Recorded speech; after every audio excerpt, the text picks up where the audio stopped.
Donna, how was that pace of hitters in the first half? The ball movement kind of a movement a little bit for what you guys are trying to get to. Yeah, I mean that's what that's the staple of what we're trying to do. And I think we did a really good job of that in the first half. And then obviously in the second half, kind of got slowed down a little bit. But that's what this is about, learning and figuring out. But great way to start. Different actions, different things. So for us, just continuing to find ways to continue to move the ball. But exactly what you want to see in the first game. Is what we saw from Evan tonight what you guys have been seeing behind closed doors throughout the summer, throughout Yeah, training camp? yeah. I mean you know, that's the step. You know what I mean? Yeah, I don't know, I think he let us in scoring or whatever it was, but like just the aggressiveness, because some nights he may get in there and they may try to keep him, from scoring. That's where he kicks out. But today he was able to get to the paint. He's running the floor, handling the basketball. So that's what we want to see from him. Continue to be aggressive, make the right play tonight. Just continue to get in there and score, and keep scoring until they stop you. When they do, make the pass, right pass, and that's what he's been doing.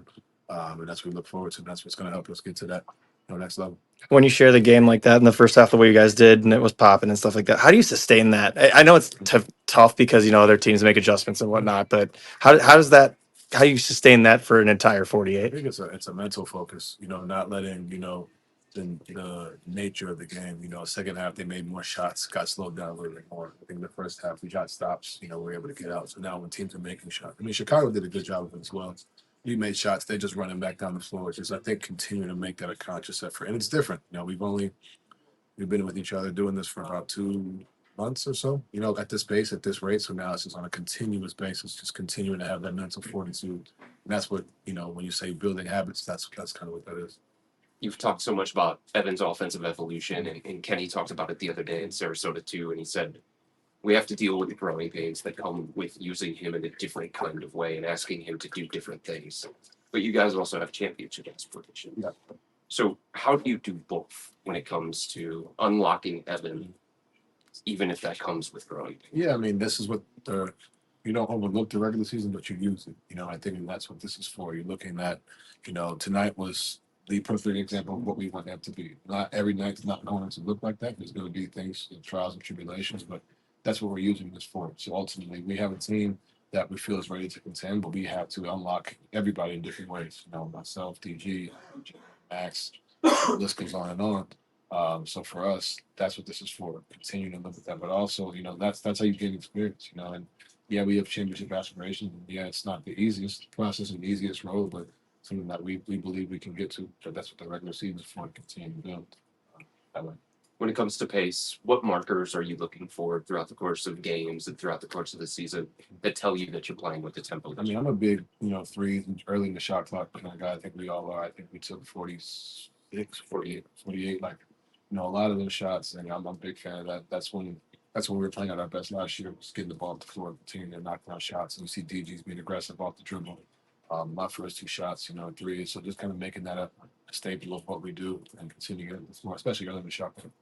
You mentioned unlocking Evan. Why is it so important for this team to do that? Because I think, that's something that hasn't even been, how do I say it, hasn't been, just to use your term, unlocked. Like, I mean, it's just something that I feel like we know we get for myself, DG, JA, Karis, Max, like, but I think Evan, there's just more to unlock. And, it's just part of being a young player in the league. You start to develop and get into who you want to be. And, I think for him, for us, him continue being aggressive, not necessarily just a scoring thing, but just aggressive minded to create another advantage. Now you got three guys in the starting lineup who are just going downhill, attacking, finding ways to get into paint and create. And, that's what help us take us to the next level. Donovan, what is your favorite thing so far? The thing that's impressed you most that Kenny's either said or done? I think the fact that he just kind of lets, like, he'll come in the timeout and won't say anything, let us just talk it out.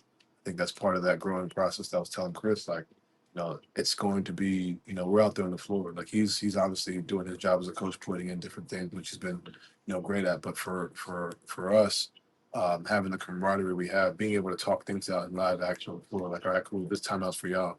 Like, I think that first time out was just quiet. It's like, all right, what do y'all, see? I think that's something that really, can help a group like us, continuing to take that step. It's going to be about communication. And I think that's something that's truly impressive. How You often think does he that just ask sort you, like, what do you think? Hmm? How often does Kenny just ask you, like, what do you think about? A lot. Yeah. To be honest, it's like kind of, any thoughts? You know what I'm saying? what do y'all think? That's great to see and great to have because then it forces us to communicate amongst each other. Because like I said, we're out there. He's going to call plays and have different coverages, but at the end of the day, we got to go out there and execute and figure out what's right or wrong with the move we got out there. Is that sort of ability to let you guys talk it out something that's possible without all the continuity you have in this locker room? I mean, I think it definitely helps considering who we brought everybody back. So now I can know how to talk to DG, I know how to talk to Eb, I know how to talk to Isaac, I know how to talk to all these different guys, and they know how to talk to each other, and that makes it, that speeds up that process because now you understand how to communicate to each other. So it definitely helps when you have the whole group back.